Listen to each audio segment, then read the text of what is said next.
안녕하세요. 이찬원의 삶을 분석하는 승무원생 김용숙입니다.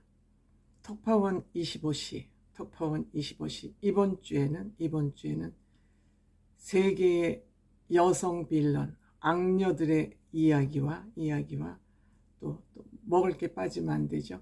인도네시아, 또 유명 익사이팅 관광지로 알려진 멕시코 등의 내용들이 전해졌습니다. 이번 주 특별 게스트는 홍이삭이라는 청년이 게스트로 나왔습니다. 홍이삭은 Sing Again 3에서 1위를 차지한 그야말로 순수 청년, 맑은 청년이었습니다.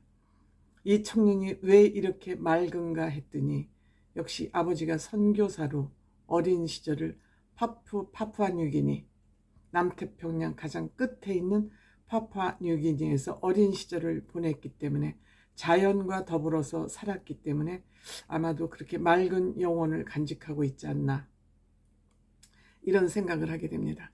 인간은 자연의 영향을 받을 수밖에 없구나 하는 또 그런 생각도 함께 하게 됐습니다. 이번 주에는 인도네시아 편이 또 소개가 됐는데, 인도네시아 음식 편이 소개가 됐습니다. 이 인도네시아는 몇십만 개 섬으로 이루어졌다 그러죠. 그만큼 인종도 다인종 1300여 종족이 모여 살고 언어만 해도 650개가 넘는다 그럽니다. 또한 여기는 동서양이 만나는 교통 요충지가 돼서 음식이 굉장히 발달됐고, 또한 그 향신료 또한 엄청 발달돼 있으니 음식이 발달되는 지역은 교통 요충지, 또 자연 먹거리가 많이 생산되는 지역을 중심으로 발전되는 것 같습니다. 이 또한 인간들이 자연의 영향을 받는 현상이다, 이렇게 말할 수 있을 것 같습니다. 저는 그 음식에 관한 하도 많은 사람 전문가가 있어서 음식에 관한 얘기는 특별히 제가 더 붙일 얘기가 없다고 생각이 들고요. 그 악녀들, 지구상의 최고의 악녀라고 불리는 프랑스 악녀, 중국의 악녀, 이 두 사람이 소개됐습니다. 이 세상을 바꾸는 것은 남성들에 의해서 바꾸는 게 아니라 여성들에 의해서 역사가 바뀌고, 또 악당들에 의해서 이 세계의 문화유산들은 만들어지고 우리들에게 계속 남겨서 유산으로서의 역할을 하고 있는 거 아닌가 생각됩니다. 빛과 그림자라고나 할까요? 독재자들이 그 본인의 권위를 세우기 위해서 건축물을 건축했고, 그 건축물을 건축한 업적을 자신의 업적으로 생각하고 본인을 떠받들게 하는 상징 자산으로 만들므로 해서 이 지구상의 문화유산은 전달되고 있는 거 아닌가, 이렇게 생각이 됩니다. 프랑스의 악녀, 검은 왕비라고 불리우는 메디시스, 여왕인지 무슨 괴물인지는 모르겠지만 어쨌든 이 검은 여왕은 이탈리아 메디치 가문의 딸이었습니다. 메디치 가문 하면 지금까지도 그 재벌로서 메디치 증권이 있지 않습니까? 정말 쭉 전해 내려오는 이탈리아의 재벌집 명문 가문의 딸이었습니다. 프랑스는 이탈리아에 뒤떨어진 그 문화유산을 접목하고자 이 이탈리아의 메디치 가문 딸을 왕비로 맞아들이기로 한 것입니다. 그런데 이 왕비로 맞아들인 이 메디치스는 평탄치 않았습니다. 삶이 평탄치 않았습니다. 여러 가지 복잡한 얘기를 다 여기서 할 수는 없고, 어쨌든 본인이 결혼은 했지만 그 결혼한 왕은 사랑하는 여인이 따로 있었습니다. 그렇기 때문에 말하자면 첩이 된 것이죠. 이찬원 씨가 아주 그냥 돌직구로 내 남편이지만 첩이 된 것이죠. 그러니까 이 왕은 먼저 사랑하는 사람을 위해서 성을 지어줬고, 또 이 메디시스는 본인이 사용하는 그러한 성을 가지고 있었습니다. 그런데 남편이 요절하자 그 첩이 사용하고 있는 그 성까지 본인이 사용하는 쇼몽성 이외에 정말 동화 속 성같이 되어 있군요.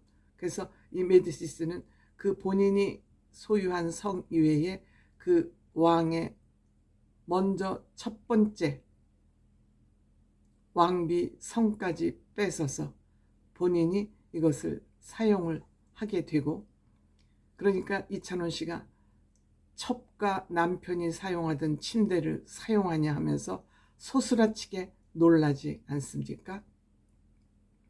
결국 셋째 아들 10세가 되자 왕으로 즉위를 시켜서 섭정을 하기 시작을 합니다. 또한 이 또한 완만하지 않아서 이거에 실패하자 결국 프랑스 이 검은 왕비는 신교와 구교의 싸움으로 신교도들을 3만 명에서 10만 명까지 학살하는 엄청난 일을 저지르는 검은 왕비.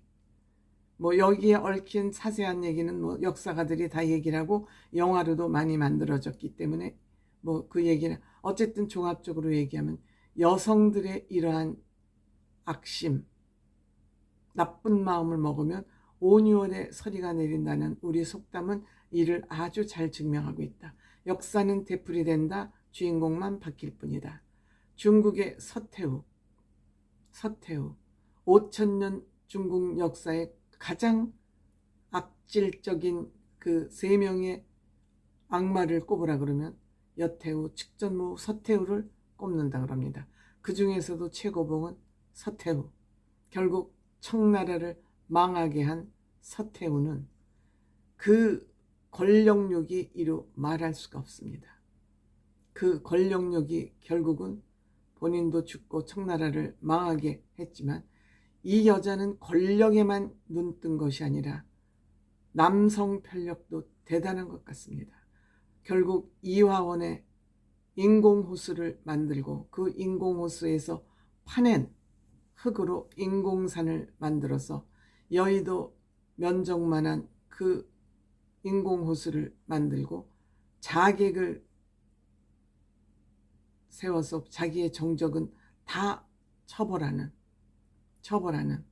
그리고 그 인공호수 이화원을 유지하는데 청나라의 예산을 3분의 1을 쓰는 아주 이렇게 나라를 말아먹었으니까 더 이상 말할 것이 뭐가 있겠습니까? 그것뿐만이 아니라 남오도라는 미남섬이라는 걸 만들어서 어린 남성들을 거기에 불러들여서 동침을 한 후 너 어제 저녁 무엇을 봤느냐 하고 물어서 봤다고 그래도 죽이고 못 봤다고 그래도 죽이고 3천여 명을 이 젊은 미남 여성들을 죽였다고 합니다. 이 서태후의 악행은 다른 거 다 제껴놓고 이 한 가지만으로도 얼마나 사악한지 다 증명이 되고도 남듣다고 합니다. 먹는 것 또한 식탐 또한 놀라워서 한 끼니에 무려 120여 가지의 음식을 먹을 정도라고 합니다. 옷만 수만 벌, 보석이로 말할 수 없고요. 중국에는 그 손톱덮개를 보석으로 장식해서 이 손톱덮개를 하는 것은 나는 이만큼 일을 안 하고 편안하게 고귀하게 살아간다는 것을 상징하는 그러한 액세서리라고 합니다. 그 손톱덮개는 말할 것도 없고 보석이 너무너무 많아서 모두 죽을 때 이것을 같이 묻었는데 이것을 도구를 하는 바람에 서태후의 그 시신은 어디로 갔는지도 모를 정도라고 합니다. 이래서 결국 서태후는 죽고 마지막 청나라의 왕 푸이 3세, 영화도 있죠. 마지막 황제 푸이라고. 그 3세를 세워서 또 섭정을 하려고 했지만 결국 3일 만인가 죽고 말았습니다.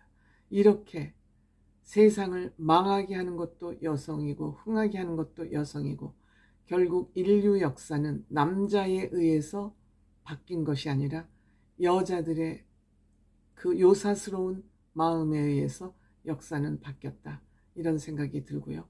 그 다음에 멕시코 여행, 뭐 세계적으로 유명한 관광지는 너무도 많습니다만 멕시코는 익사이팅 체험 문화가 굉장히 발달된 것 같습니다. 예를 들어서 그 뭐라 그러니까 UVT라 그럽니까 뭡니까, 그 네 개의 바퀴가 달린 오토바이라고 말하는 게 맞겠죠. 이것만 대여하는데 18만 원 정도가 든다 그럽니다. 근데 이 출렁다리 세계에서 가장 높고 가장 긴 출렁다리를 그 익사이팅 자동차 오토바이, 네발 오토바이를 타고 건너가는데, 이 다리는 뭐 안전하게 만들어져서 차 50대, 예를 들어서 300명 정도가 동시에 올라타도 될 만큼 그렇게 안전한 다리라고 그러지만 이 세상에 100% 안전한 게 어디 있겠습니까? 그런데 그 겁쟁이 이찬원 씨가 나는 이거 건널 수 있다고 막 큰 소리를 빵빵 칩니다. 왜 사람들이 이렇게 낭만이 없냐 그러면서 큰 소리를 치는데, 과연 이찬원 씨는 여기를 건널 수 있을까요? 큰 소리는 쳤지만 글쎄요, 이찬원 씨가 아마 재미있는 프로그램을 위해서 이렇게 한번 큰 소리를 크게 쳐본 거 아닌가